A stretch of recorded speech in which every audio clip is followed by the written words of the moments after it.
সুতরাং আসুন 10টা গুণের প্রথম গুণ মুসলমান হতে হবে, মুমিন হতে হবে, ইমানদার হতে হবে। এরপরে ওয়াল কানিতিনা ওয়াল কানিতাত, আল্লাহর বিধানের প্রতি পুরোপুরি আনুগত্যশীল হতে হবে। অনেক মুসলমান ভাই আছেন, রাগ করবেন না, আমরা অনেক কথা বললেই আপনারা বলেন এই তো হুজুরের রাজনীতি করে এবং আমাদেরকে বাধা দেন আপনারা। আমি বিনয়ের সাথে জানতে চাই, আল্লাহর কোরআন এবং রসুলের সুন্নাহ যেভাবে অবতীর্ণ হয়েছে সেভাবে যদি আপনি মানতেই না পারেন তো আপনি কেমন সাতার মুসলমান? সোরে কিন্তু আল্লাহরে বেশি ডাকে। আচ্ছা বলেন তো, ইমানদারে আল্লাহরে বেশি ডাকে না সোরে আল্লাহরে বেশি ডাকে? ইমানদারে আল্লাহরে ডাকে খুশি করার জন্য, সোর রাত্রেবেলায় ঘুমাইতে গিয়ে কয় আল্লাহ শেষ রাতে একটু জাগায় দিও, তাহাজ্জুদের নামাজ পড়ার জন্য না, অন্যের ঘরে শিং দেওয়ার জন্য। তো আল্লাহ জাগাই দিছে, জাগাইয়া এখন চোরে হাত পাও ধুইয়া কয় আল্লাহ আজকে যে চুরি করতে বের হবো মালিক রাতটারে ভালো কাটাইও। এরপরে গেছে কোনো বাড়িতে গিয়ে কয় আল্লাহ এই বাড়ির যেন কোনো কুত্তা না থাকে। এরপরে আবার বাড়ির কাছে গিয়া কয় আল্লাহ এই বাড়ির যারা বুড়ো বুড়ো মানুষ, বুড়ো মানুষের ঘুম হয় একটু কম, ঘুম হয় পাতলা হালকা, আর জুয়ানরা তো জন্মের ঘুমায়, নাক ডাকানো তো মনে হয় বেবি ট্যাক্সি চলে। তো চোরে শিং দেওয়ার আগে আবার ডাক দেয় আল্লাহ এই ঘরের মানুষগুলো যেন সবাই ঘুমায় থাকে, ঘুমায় ঢুকে কয় আল্লাহ এই গাঁটটিটা যেন ঠিক মতো বাঁধতে পারি। দেখেন তো আল্লাহরে কতবার ডাক। সম্মানিত সভাপতি মহোদয় জনাব আলহাজ মোহাম্মদ আব্দুল মতিন সাহেব হাফিজাহুল্লাহ, আল্লাহ তাআলা তাকে দীর্ঘ সুস্থ নেখায়াত দান করুন। আল্লাহ তাআলা তাকে আরো বেশি সম্মানিত করুন। আজকের মাহফিলের আমন্ত্রিত অন্যান্য সকল উলামায়ে কেরাম এবং আমন্ত্রিত সম্মানিত অতিথিবৃন্দ, প্রধান অতিথি, বিশেষ অতিথিবৃন্দ, আমি তাদের সকলের জন্য আল্লাহ তাআলার দরবারে বিনয়ের সাথে আমি শুকরিয়া জ্ঞাপন করছি। আল্লাহর কাছে তাদের নেক হায়াত কামনা করছি এবং তারা যেন দেশ, জাতি ও মানবতার সেবায় ভূমিকা রাখতে পারেন। আল্লাহ তাআলা সেই তৌফিক তাদেরকে এনায়েত করুন। আমার সামনে বসে থাকা সম্মানিত মুসল্লিয়ানে কেরাম, সম্মানিত সুধীবৃন্দ, তরুণ প্রজন্মের ইয়াং জেনারেশন, যারা দেশ, জাতি, সমাজ পরিবর্তন করে দেয়, সেই জেনারেশনের তরুণ যুবকদেরকে আমার হৃদয় থেকে উষ্ণ অভিনন্দন। মাহফিলের পার্শ্ববর্তী প্যান্ডেলে এবং চতুর্দিকে বিক্ষিপ্ত ছড়িয়ে ছিটিয়ে থাকা মায়ের তুল্য, বোনের তুল্য সম্মানিতা মহিলারা, আমাদের কলিজার টুকরা মেয়েরা, আমি সকলের প্রতি শ্রেণী মোতাবেক শ্রদ্ধা, ভালোবাসা ও স্নেহ জ্ঞাপন করছি। আসুন আমরা সকলে রব্বে কারিমের দরবারে বিনয়ের সাথে শুকরিয়া আদায় করি। সকলে পড়ি আলহামদুলিল্লাহ। আমরা যে মাহফিলটায়, মজলিসটায় এসেছি, এই মজলিসের নাম হলো তাফসীরুল কোরআন, মাজালিসুল কোরআন, মাজালিসুল্লাহ। কোরআনের মজলিস হলো আল্লাহ তাআলার মজলিস। সুতরাং আল্লাহ তাআলার মজলিসে আসতে পারা, আল্লাহর মজলিসে এসে বসতে পারা, এটা অনেক বড় সৌভাগ্যের ব্যাপার।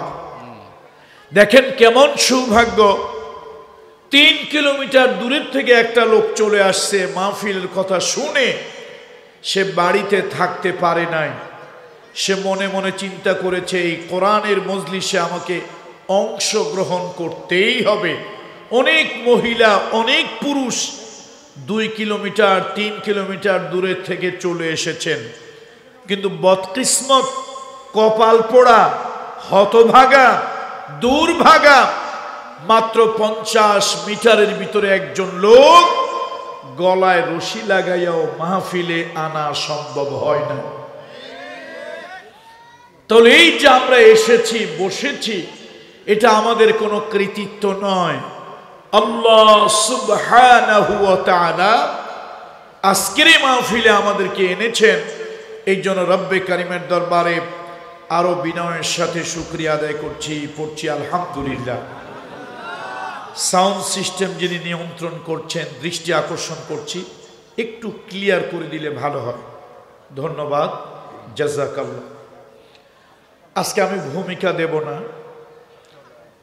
কোরআনুল কারীমের বড় একটা আয়াত তেলাওয়াত করেছি।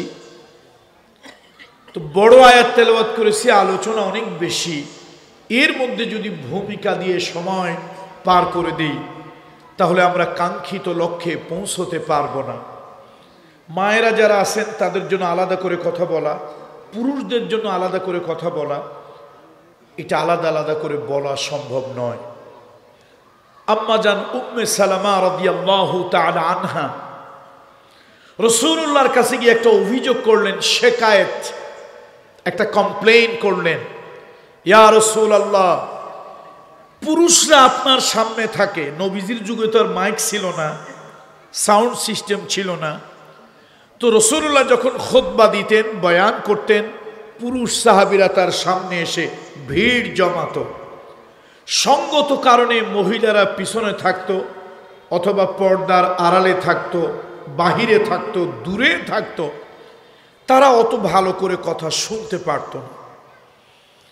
তারা অভিযোগ করলো, ইয়া রাসূলুল্লাহ, এই কোরআনুল কারীমের ভিতরে আল্লাহ তাআলা যা কিছু অবতীর্ণ করেন সব তো পুরুষের ব্যাপারে। তো আমরা যে নারী, পৃথিবীতে যা কিছু কল্যাণকর অর্ধেক তার করিয়াছে নারী, অর্ধেক তার নর। নারী এবং পুরুষ উভয় মিলেই পৃথিবীটা, শুধু পুরুষ দিয়ে চলে না, আবার শুধু মহিলাদের হাতে ছেড়ে দিলেও দেশটা থাকে না। এই নারী এবং পুরুষ উভয়ের সমন্বয় আল্লাহ তাআলা তার সৃষ্টি জগৎ করেছেন। সকল জীবের ভিতরে আল্লাহ তাআলা জোড়া দিয়েছেন, বিপরীত লিঙ্গ দিয়েছেন। পুরুষ যদি সৃষ্টি করেন, নারী সৃষ্টি করেছেন, নারী যদি সৃষ্টি করেন, পুরুষ সৃষ্টি করেছেন। উম্মে সালামা রাদিয়াল্লাহু তাআলা আনহা রাসূলুল্লাহর কাছে অভিযোগ করলো, ইয়া রাসূলুল্লাহ, আমরা তো দূরে থাকি, আপনার কথাবার্তা ওইরকম শুনি না, তো আল্লাহ তাআলা কি আমাদের ব্যাপারে আলাদা করে কিছু বলবেন না? সুবহানাল্লাহ। এই কথাটা তিনি নবীকে বলে একটু দূরে গিয়েছেন। রাসূলুল্লাহ আম্মা জান আয়েশা সিদ্দিকা রাদিয়াল্লাহু তাআলা আনহার হুজরা, তার রুমের মধ্যে, এমন সময় রাসূলুল্লাহর চেহারা লাল হয়ে গেল, চেহারা দিয়ে দরদর করে ঘাম পড়তে লাগলো। আম্মা জান বুঝতে পারলেন রাসূলুল্লাহর উপরে এখন কোনো ওহী নাজিল হবে। আল্লাহর হাবিবের উপরে যখন ওহী নাজিল হতো, রাসূলুল্লাহ কোনো উটের পিঠে, ঘোড়ার পিঠে থাকলে ওই বাহনটা সহ্য করতে পারতো না, সে শুয়ে পড়ত, নুয়ে যেত। আর রাসূলুল্লাহর উপরে যখন ওহী আসতো, আল্লাহ রাসূল ওহীর ওজনে এত ওয়েটফুল, রাসূলুল্লাহর সারা গাও দিয়ে ঘাম বের হতো, এবং আল্লাহ নবী সাল্লাল্লাহু আলাইহি ওয়াসাল্লাম, রাসূলুল্লাহ সাল্লাল্লাহু আলাইহি ওয়াসাল্লাম অন্যরকম হয়ে যেতেন, তার স্বাভাবিক সেন্স বা স্বাভাবিক অবস্থা থাকতো না। আল্লাহ নবীর উপরে ওহী এলো,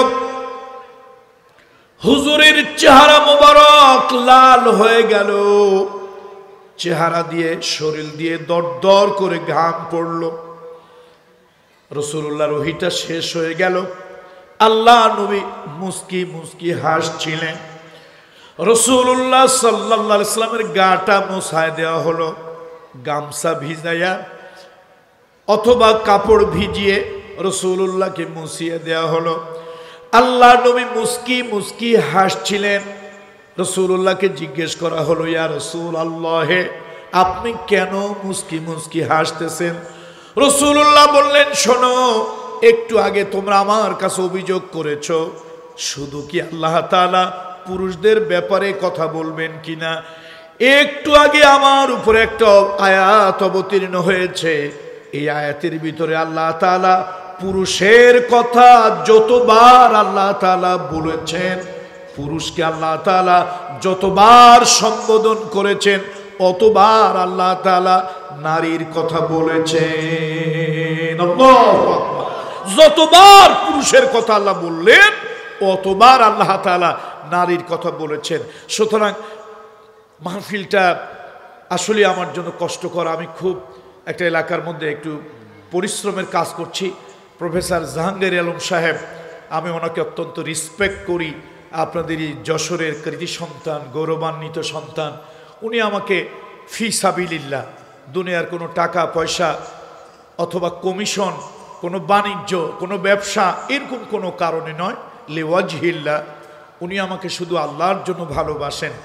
আমি স্যারকে 3 তারিখে একটা, প্রফেসর স্যারকে 3 তারিখে একটা দাওয়াত দিয়েছিলাম, কিন্তু আমি দুঃখিত, আমি সেই দাওয়াতটা রক্ষা করতে পারছিলাম না। আজকেও পারা কঠিন, তো আমি আবার এখান থেকে প্রোগ্রাম করেই ঢাকা চলে যাব।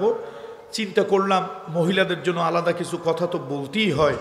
আমরা অনেক পুরুষেরা অনেক সময় দেখা যায় শুধু পুরুষদের উদ্দেশ্যেই কথা বলি, বক্তারা তার নিজেদের পুরুষ জাতির উপরে কথা বলি। মায়েরা বোনেরা অনেক কষ্ট করে আসেন।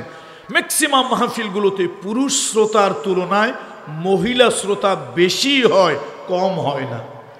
কিন্তু দুর্ভাগ্য তারা অবহেলিত, তাদের জন্য আলাদা করে কিছু বলা হয় না। তা আমি চিন্তা করলাম আমার প্রফেসর স্যার এই মাদ্রাসা, এই মসজিদের জন্য আমাকে দাওয়াত দিয়েছেন।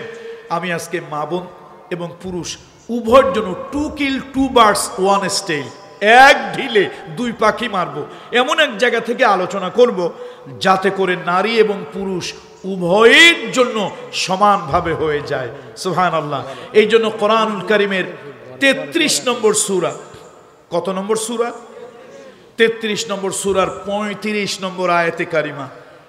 একটু সহজভাবে আপনারা ধরে নেন, কঠিন আলোচনা, কঠিন ভাষা এটা আমি ব্যবহার করব না।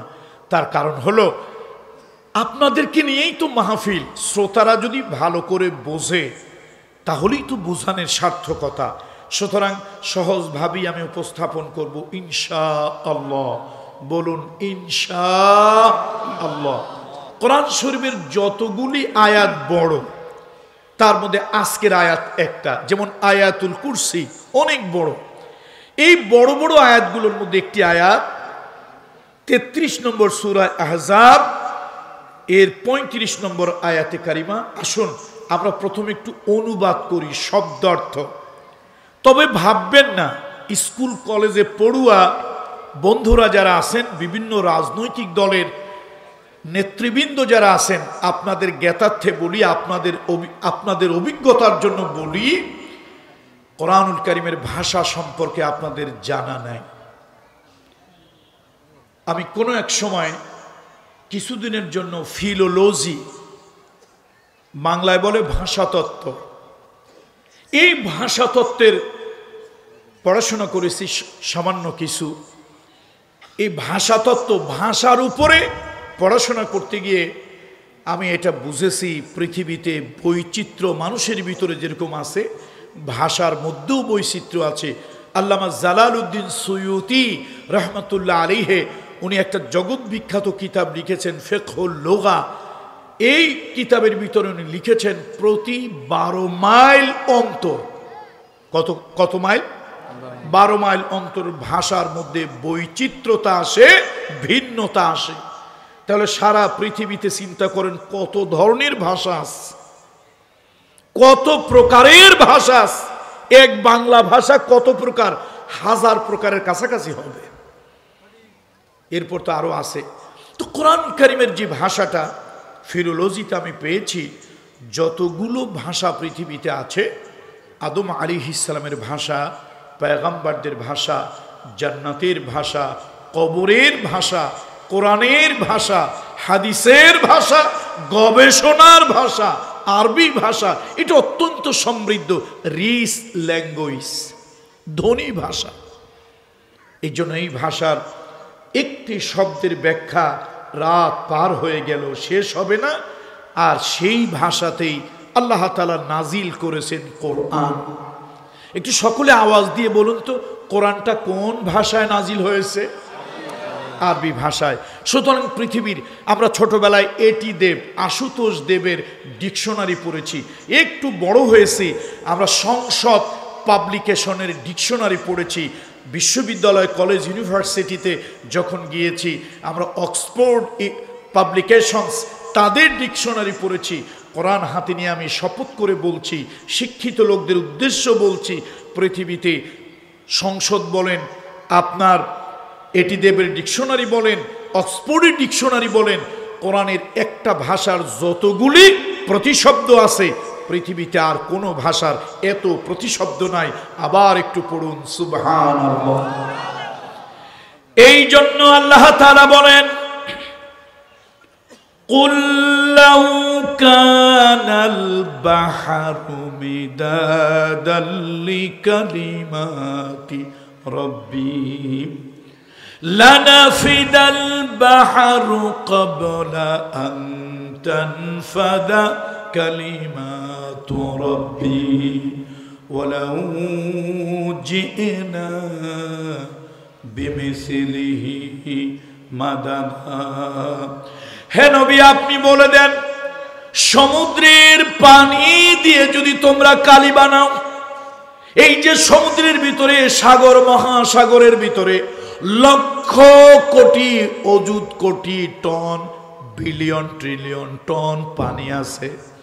আল্লাহ তাআলা বলেন, হে নবী আপনি বলে দেন, সাগর মহাসাগরের পানিগুলো যদি তোমরা কালি বানাও, গাছপালা বৃক্ষ তরুলতা গুলো যদি তোমরা কলম বানাও, আর মানুষ এবং জিন সম্প্রদায় তোমরা যদি লেখক হয়ে যাও, লিখতে লিখতে একদিন সমুদ্রের পানি দিয়ে বানানো কালিগুলি ফুরিয়ে যাবে, আর জিন ও ইনসান লিখতে লিখতে একদিন হয়রান পেরেশান হয়ে যাবে, তারপরও তোমার প্রভুর বাণী লেখা শেষ হবে না। আল্লাহু আকবার, চিৎকার দিয়ে বলুন আল্লাহু আকবার। কি আজীব কথা, কি মানে বিস্ময়কর কথা। তবে আমার কোন কলেজ ইউনিভার্সিটির ভাই বন্ধুরা মনে হইতেছে হুজুররা পরের বাড়ি খায়, 6 মাসে বছর যায়। হুজুর এরকম আবেগে আন্দাজে অনেক কথাই বলে। কোন বন্ধু, আমি তাকে ক্রিটিসাইজ করছি না, আমি বন্ধুকে তার জ্ঞানের প্রদীপ জ্বালাতে বলছি, বন্ধু আপনার ধারণা হতে পারে যে আমরা আন্দাজে কথাবার্তা বলি। আমি ঢাকা বিশ্ববিদ্যালয়ের লাইব্রেরিতে রিডিং রুমে যখন পড়াশোনা করতাম, বিভিন্ন বিষয় নিয়ে চিন্তা গবেষণা করেছি, পড়াশোনা করেছি, নোট করেছি। মাদ্রাসা বাংলাদেশের প্রসিদ্ধ একটা প্রতিষ্ঠান তামিরুল মিল্লাত, এই প্রতিষ্ঠানের একটি স্টুডেন্ট হয়ে আমি যত লাইব্রেরি আমার জীবনে দেখেছি, সৌদি আরবের উল্লেখযোগ্য ইউনিভার্সিটিতে আমি গিয়েছি, তাদের লাইব্রেরিতে ঢুকেছি। আল্লাহ, আপনাদেরই মাঠ যত বড়, অনেক লাইব্রেরি আছে, যেটা কিং সাউদ ইউনিভার্সিটির লাইব্রেরিতে গিয়েছিলাম কিছুদিন আগে, মনে হলো এই মাঠ যত বড়, লাইব্রেরি তার থেকে বেশি বড়। এখন একটা লাইব্রেরিতে যত হাজার হাজার কিতাব আছে, এই কিতাবটা কারো পক্ষে কোনো ট্রাকে বহন করা সম্ভব নয়, কোনো গাড়িতে বহন করা সম্ভব নয়। আচ্ছা, আপনারা যারা বিজ্ঞানের ব্যাপারে ধারণা রাখেন, বাজারে এক ধরনের ছোট্ট ছোট্ট ডিভাইস পাওয়া যায়, ডিভাইস, এটার নাম হলো মেমোরি চিপস। একটু যুবক বন্ধুরা, স্কুল কলেজের বন্ধুরা বলুন তো জিনিসটার নাম কি? এই ক্যামেরার বন্ধু, মিডিয়াতে যারা আসছেন ওনারাও চিনেন। ছোট্ট একটা ডিভাইস, এটার নাম মেমোরি চিপস। এটা 120 গিগাবাইটের একটা মেমোরি চিপস। তার মধ্যে এই বিশাল মাঠের মতো একটা লাইব্রেরি, যত বই আছে স্ক্যান করে কম্পিউটারে কম্পোজ করে অথবা ফটোকপিতে জেরক্স কপি ফটোকপি করে এই ছোট্ট মেমোরি চিপসের মধ্যে ঢুকিয়ে রাখা যায়। আপনি ওই মেমোরি চিপসটা পকেটে নিয়ে আপনাদের পুরা উপজেলা ঘুরে আসেন, আপনার পকেটে কিছু আছে, আপনি কি তা টের পাবেন? অথচ আপনার এই পকেটে আছে একটা ছোট্ট মেমোরি চিপস, একটা ডিভাইস, ওর ভিতরে অন্তত 1 লক্ষ বই ফটোকপি করে কম্পোজ করে ওর ভিতরে আপনার রেখে দেওয়া হয়েছে। তাহলে 1 লক্ষ বই কিসের মধ্যে? একটা চিপসের ভিতরে, মেমোরির ভিতরে। আর ওই মেমোরি কোন জায়গায়? আপনার পকেটের ভিতরে। তাহলে মাঠের মতো একটা লাইব্রেরি আপনার পকেটের ভিতরে, আচ্ছা, আপনি কি 100 বছর আগে বিজ্ঞান যখন এত আবিষ্কৃত হয় নাই, আপনি কি এই উদাহরণটা কাউরে বুঝাইতে পারতেন? এবার আমি আপনাদেরকে বলি, মানুষের জ্ঞান দিয়া, মানুষের ব্রেন দিয়া, মানুষের জেহেন দিয়া মানুষ যদি এটা করতে পারে, সে একটা ছোট্ট মেমোরি কার্ডের ভিতরে, ছোট্ট একটা মেমোরি চিপসের ভিতরে তার লক্ষ লক্ষ বই যদি ঢুকিয়ে রাখতে পারে, মানুষের ব্যক্তিগত জীবন, সামাজিক জীবন, রাজনৈতিক জীবন, রাষ্ট্রীয় জীবন, আন্তর্জাতিক জীবন, একটা মানুষের জীবনের জন্য যা কিছু প্রয়োজন আল্লাহ তাআলা এই কিতাবের মধ্যে সব কিছু ঢুকিয়ে রাখতে পারেন কিনা? অবশ্যই পারে। যদি না পারে, তোমার যদি এই ধারণা হয় এটা আল্লাহ পারে না, তাহলে তোমার মতো বেউকুফ আর নাদান এই বিজ্ঞানের যুগে থাকা উচিত নয়। ছোট্ট মেমোরি চিপসের ভিতরে 14 গোষ্ঠী আছে, আর তোমার ব্যক্তি জীবন, বৈবাহিক জীবন, সামাজিক জীবন, রাষ্ট্রীয় জীবন, আন্তর্জাতিক জীবন, তোমার কোর্ট কাছারি, অফিস আদালত, স্কুল কলেজ, 14 গোষ্ঠী সব এই কোরআনের মধ্যে, কালামুল্লাহর মধ্যে ভরে রাখা যায় না, এমন ধারণা নির্বোধ মূর্খ ছাড়া আর কেউ করতে পারে না। সুতরাং সে কোরআন, ভাববেন না কোরআনের আয়াত একটা পড়ছি আর সব আধা ঘন্টায় শেষ হয়ে যাবে, না। রাত চলে যাবে, দিন পার হয়ে যাবে, সপ্তাহ মাস গত হয়ে যাবে, কিন্তু তারপরও কালামুল্লাহর এই কথা লিখে বলে শেষ করা যাবে না। মা বোনরা যারা আছেন চুপ হয়ে শুনবেন, পুরুষেরা যারা আছেন শুনবেন। আমি আজকে কোনো বেশি কথা বা বাড়তি ভূমিকা ছাড়া সরাসরি কথাগুলো বলবো। আল্লাহ তাআলা বলছেন, ইন্নাল মুসলিমিনা ওয়াল মুসলিমাতি ওয়াল মুমিনিনা ওয়াল মুমিনাত। আল্লাহ তাআলা বলেন, শোনো, যারা নাকি মুসলমান হবে,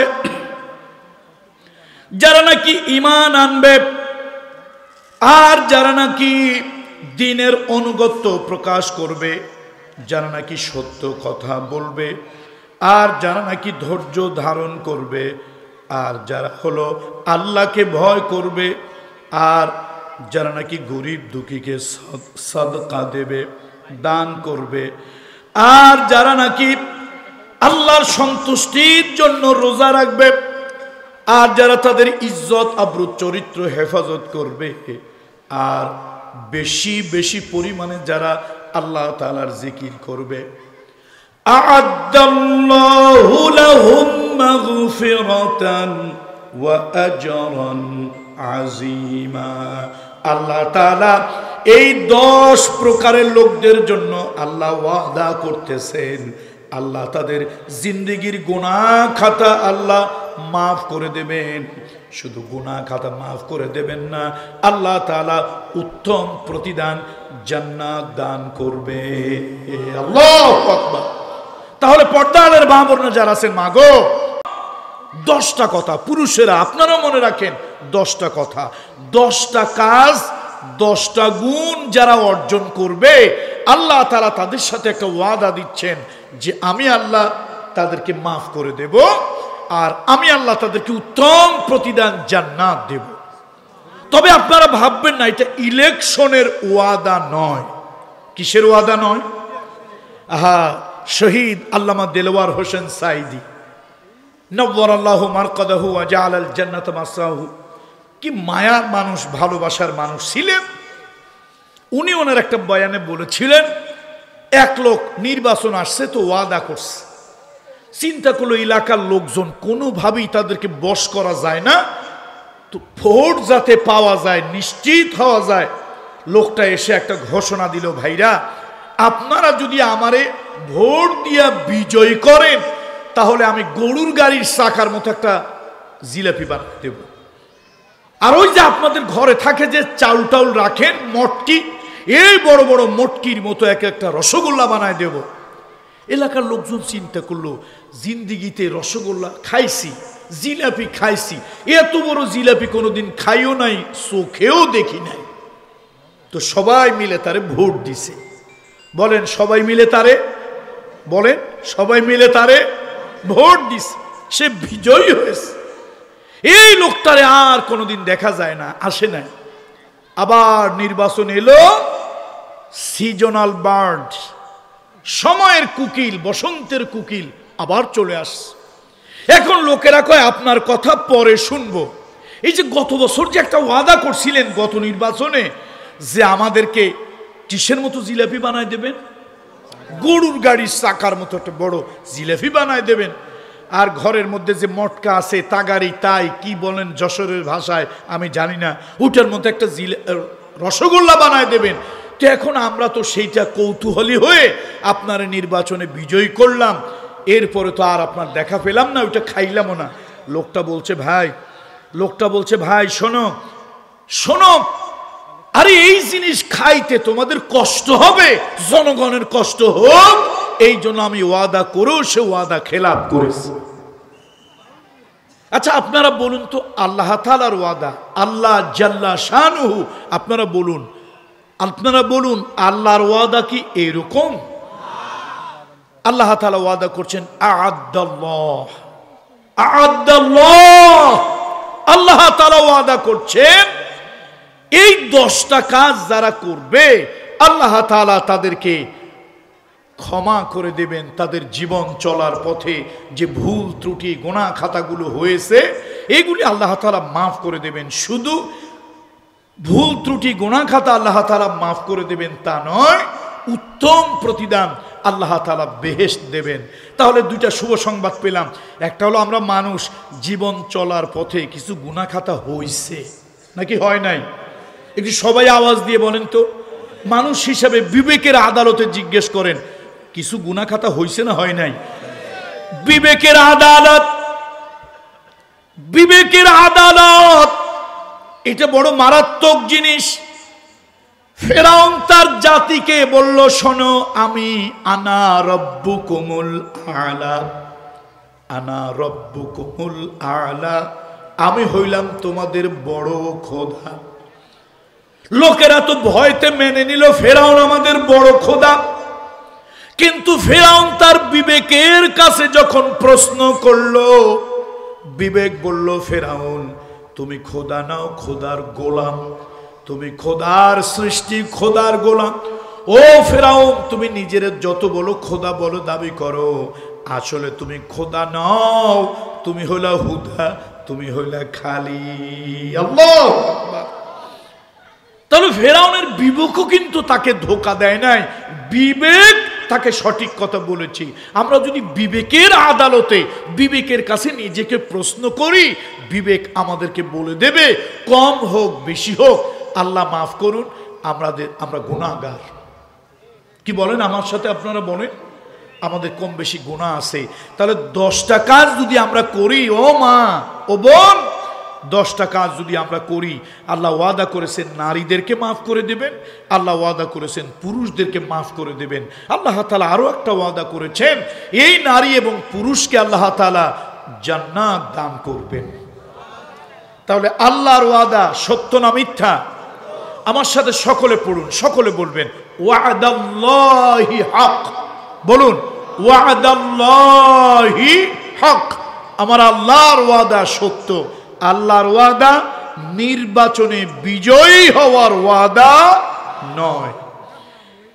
আল্লাহ তাআলা 10টা গুণের কথা বললেন।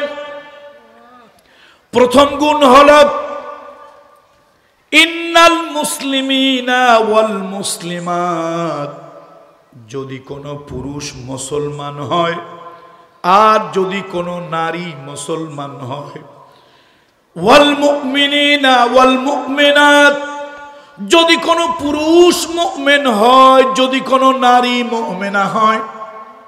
প্রথম হলো মুসলমান। এখন আপনাদের মনের মধ্যে একটা খটকা লাগছে, আমাদের মাদ্রাসা কমিটি প্রফেসর সাহেব দাওয়াত করে আনলো, মাদারীপুরের এক পীরজাদা পীর সাহেব। আমরা তো বাপদাদা 14 পুরুষ ধরে মুসলমান, উনি আমাদেরকে নতুন করে মুসলমান হওয়ার কথা বলল। আমি বলি, ও বাবাজি, ও আম্মাজান, ও ভাই, ও বোন, আসলে আমরা প্রকৃত মুসলমান এখনো হতে পারি নাই। কথা ঠিক কিনা বলুন? আমি আপনাদের কাছে একটা প্রশ্ন করি, যারা নাকি কোর্ট কাছারিতে আইনের পেশায় নিয়োজিত, ওই মানুষগুলোকে আমরা উকিল সাহেব, অ্যাডভোকেট সাহেব বলি, আর একটু বেশি পড়াশোনা হলে ব্যারিস্টার সাহেব বলি। আমি আপনাদের কাছে একটা প্রশ্ন রাখতে চাই, এই এলাকায় যে সকল সম্মানিত উকিল আছেন তাদের জন্য আমি দোয়া করি, তারা ভালো নেক পেশায় যেন থাকতে পারেন। আল্লাহ তাদের প্রতি রহম করুন। একজন উকিল, সে আইন পেশায় কাজ করে, আপনারা বলেন ওই উকিলের ছেলে যদি 10টাও হয়, তারে কি আপনারা উকিল বলেন কিনা? জোরে বলেন, উকিল বলেন? উকিলের ছেলে কোনোদিন উকিল হয় না। এই স্কুলের মাস্টার তার সন্তানকে কোনোদিন মাস্টার বলেন না, মাস্টার হয় না। যিনি এমবিবিএস, এফসিপিএস, এফআরসিএস ডাক্তার, তার সন্তানকে কোনোদিন ডাক্তার বলা হয় না, সন্তান ডাক্তার হয় না। মাস্টার সাহেবের ছেলে, সে যদি ভালো পড়াশোনা করে স্কুলে মাদ্রাসায় চাকরি নেয়, পাঠদান করে, আমরা সবাই তাকে মাস্টার বলবো। উকিল সাহেব, অ্যাডভোকেট সাহেব, তার সন্তান যদি আইন পেশায় লেখাপড়া করে, সে যদি আইনের উপরে প্র্যাকটিস করে, আমরা তাকে এমনি এমনি বলবো উকিলের ছেলে উকিল। কথা ঠিক কিনা বলেন? উকিলের ছেলে উকিল বলবো।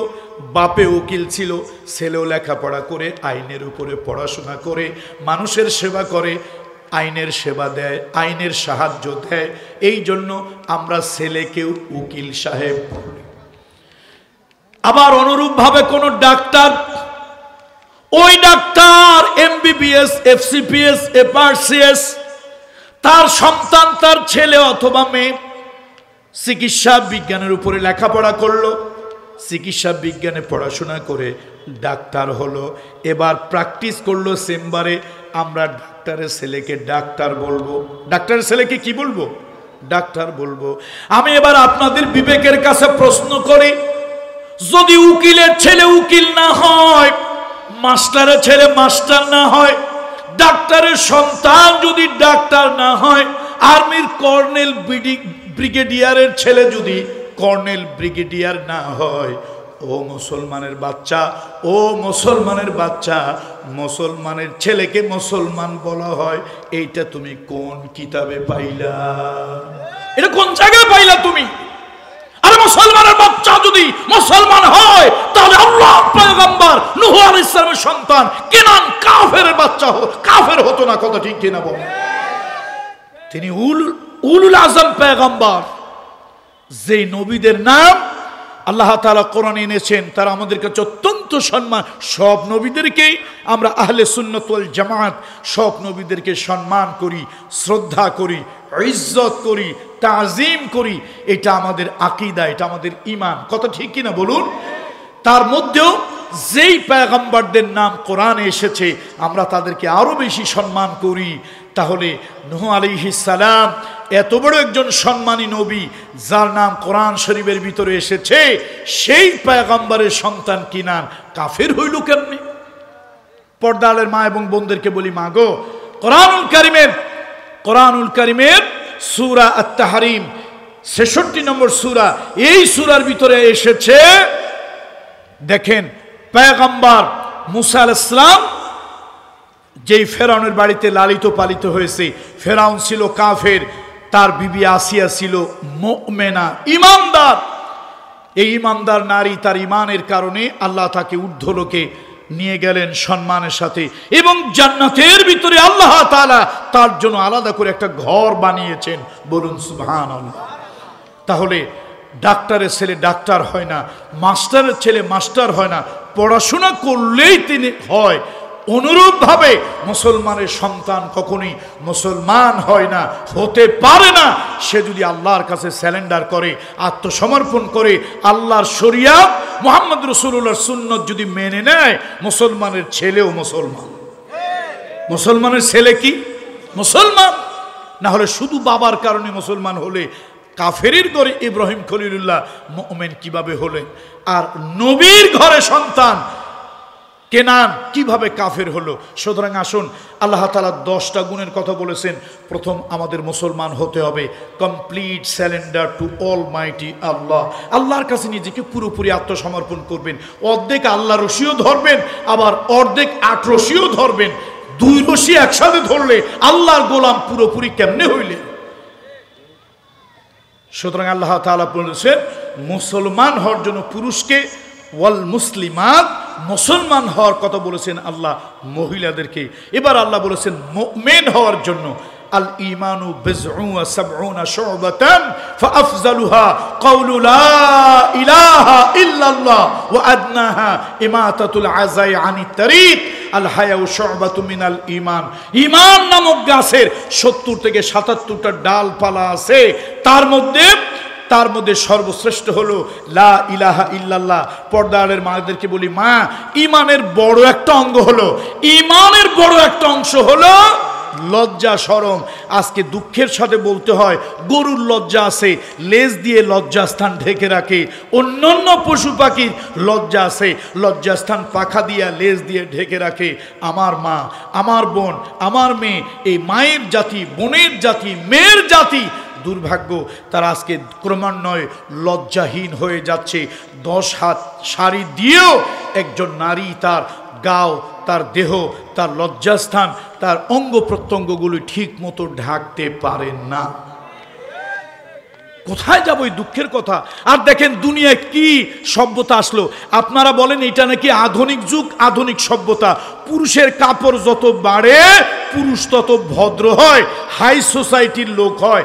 নারীর কাপড় যত কমে নারী নাকি সমাজে ততই দামি, সম্মানিত হয়। পুরুষ প্রথম পড়ছে জাইঙ্গা, জাইঙ্গার উপরে পড়ছে প্যান্ট, প্যান্টের উপরে পড়ছে গেঞ্জি, গেঞ্জির উপরে পড়ছে শার্ট, শার্টের উপরে পড়ছে কোট, কোটের কাছে আবার গলা বের হয়ে না থাকে পড়ছে একটা টাই। পায়ে দিছে কি কথা কয় না। কোট প্যান্ট পরলে পায়ে কি চপ্পল দেয় না মুজা দিয়া জুতা দেয়?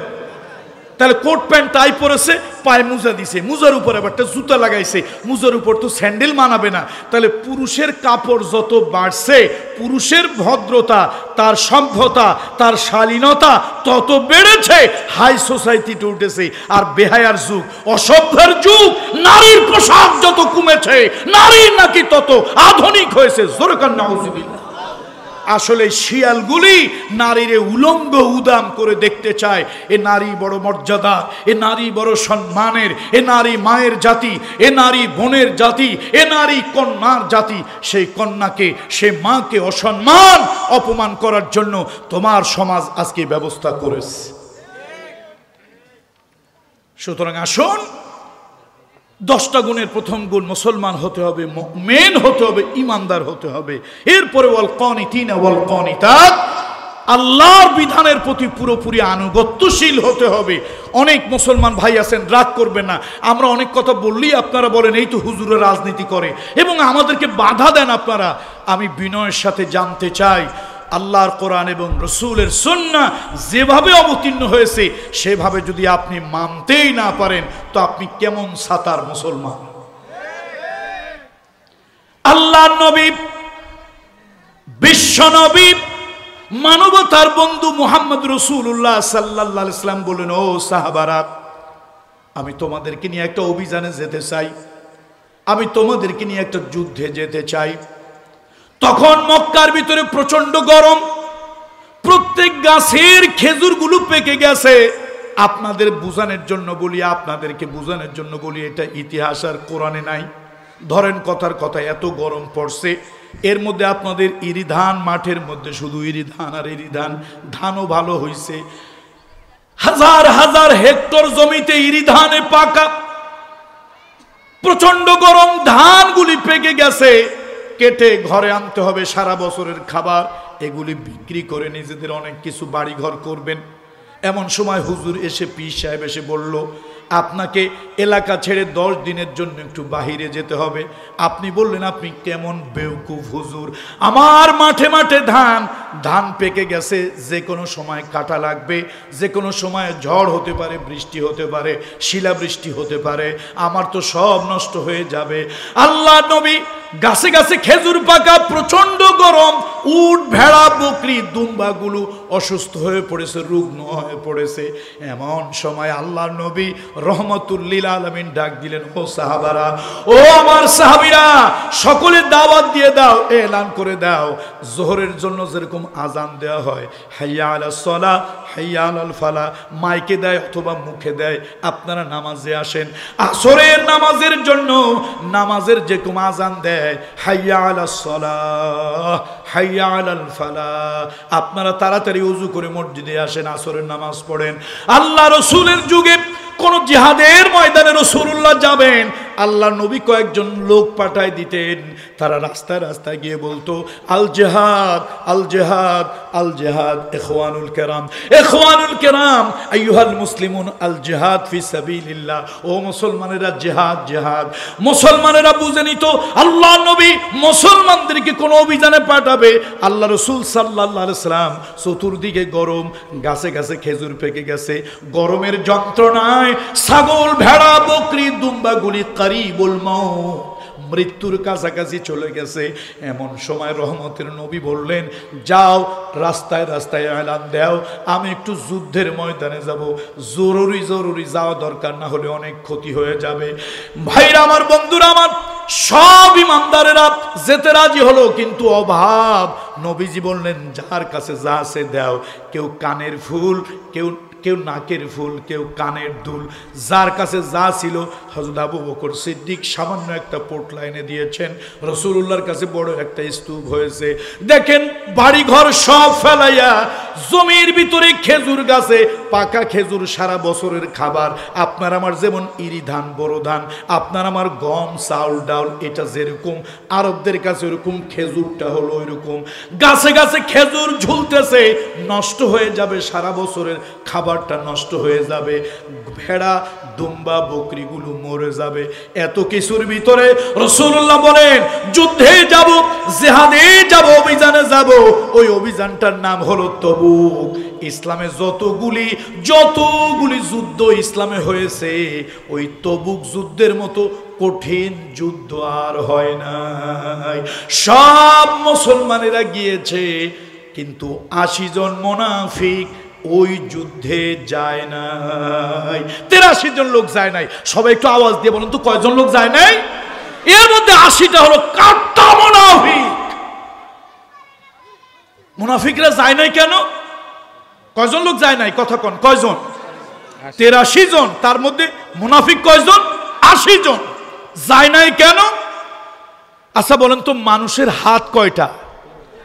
কয়টা? 2টা? 3 হাত। একটার নাম ডান হাত, আর একটার নাম বাম হাত। মাঝখানে আছে কি? অজুহাত। অজুহাত, শুধু অজুহাত। এই 80 জন মুনাফিক অজুহাতে যায় নাই। 3 জন ইমানদার, পরে আল্লাহ তাদেরকে মাফ করে দিয়েছিলেন।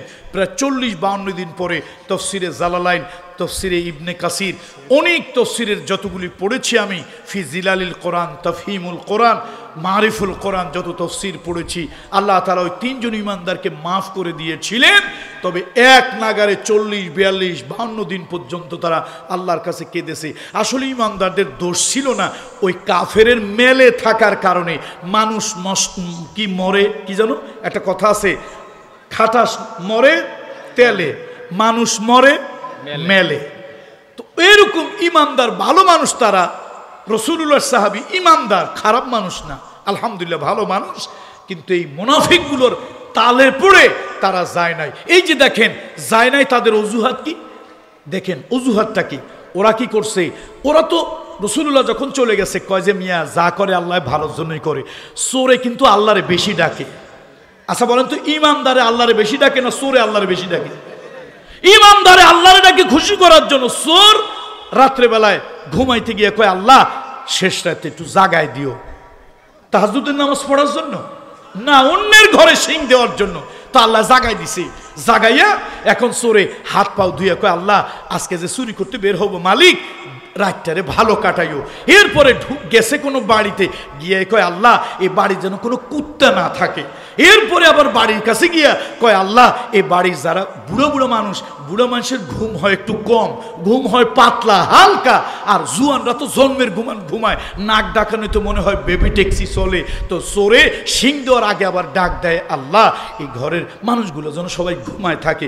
ঘুমায় ঢুকে কয় আল্লাহ এই গাঁটটিটা যেন ঠিক মতো বাঁধতে পারি। দেখেন তো আল্লাহরে কতবার ডাকছে, বুঝেন নাই কথা আমার? এতগুলা ডাক যদি আল্লাহর একজন আবেদ বান্দা ডাকতো, সে তো আল্লাহর অনেক বড় উচ্চ দরজায় উচ্চ পর্যায়ে চলে যেত। আমার দেশে 17 বছর এক বাপের জিকির যতবার হয়েছে, এক বাপ জাতির বাপ, সেই বাপের জিকির কাগজে কলমে বৎসে মৎস্যে পাহাড়ে পর্বতে প্লেনে দোকানে মাকানে এখানে সেখানে যত হাজার কোটি বার ওই বাপের জিকির হইছে, ওর 1000 ভাগের 1 ভাগ যদি আমার আল্লাহ নামের জিকির হইতো, তাহলে মারিফতের জগতে সব লোকগুলি 4th আসমান পর্যন্ত চলে যেত। এখন ওরা আল্লাহরে ডাকে, কয় যে আল্লাহ যা করে ভালোর জন্য করে, খবর টবর পাই না, যারা গেছে সব মরবে, একটাও ফিরে আসবে না। কিন্তু বলেন তো শকুনের দোয়ায় কি গরু মরে? শকুনের দোয়ায় গরু মরে? শকুনের দোয়ায় যদি গরুই সব মারা যেত, যশোর অঞ্চলে একটা গরুও থাকতো না, সব মরে যেত। এখন ওদের দোয়া তো কাজ হয় নাই, কয়দিন তো খুব আনন্দ, লাফাইছে ফালাইছে, এখন থেকে সর্বনাশ। মুসলমানরা আসতেছে, তবে চেহারায় আনন্দের ভাব, আকাশে ধুলা উড়াইয়া আনন্দ করে ঢুকতেছে মদিনায়, কাম সারছে, নিশ্চয় বিজয়ী হয়েছে। এখন তারা গিয়ে কি করে, খুব আবা কাবা জুব্বা পাগড়ি টাগড়ি লাগাইয়া নবীজির কাছে গিয়ে আগের থেকে হাজির। ইয়া রাসূলুল্লাহ 3 খান তরবারি ধারাইছিলাম, ঘোড়াটারেও রেডি করছিলাম, এইবার যুদ্ধে যাব, চিন্তা করছি অন্তত 10টা কাফেরের বাচ্চারে মেরে এরপর নিজে শহীদ হয়ে জান্নাতে চলে যাব হুজুর, কিন্তু বউটার দাঁতে ব্যথা, সেই কারণে যাইতে পারি নাই। ওই স্কুলে জিজ্ঞেস করছে মাস্টারে ছাত্ররে, এরে সবাই হাতের লেখা আনছে রে বাবা, তুই আনিস নাই কেন? কারে জিজ্ঞেস করছে? ছাত্রের জিজ্ঞেস করছে। কে জিজ্ঞেস করছে? মাস্টারে জিজ্ঞেস করছে। সবাই বাড়ি থেকে হোমওয়ার্ক গৃহের কাজ লিখতে দিছিলাম, সবাই আনলো, তুই আনিস নাই কেন? কয় স্যার আমার গালে ঘাও, এই জন্য আনি না। তো বলছিলাম হাত কয়টা? ডান হাত বাম হাত, সবার আগে থাকে অজুহাত। দেখেন আল্লাহ তাআলা কোরআনুল কারীমের ভিতরে বলছে, দিন যারা পালন করতে চায় না, ইসলাম যারা পালন করতে চায় না, কোরআনের আইন সমাজে কায়েম হোক, কোর্ট কাছারিতে হোক, এগুলো যারা চায় না, ওদের নানান ধরনের মুনাফিকদের অজুহাত থাকে। জোরে বলেন ঠিক কি?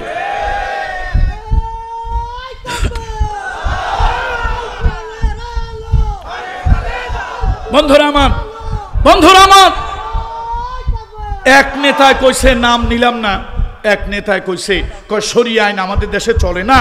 কেন? শরীয়তের আইনে হাত কাটা আছে।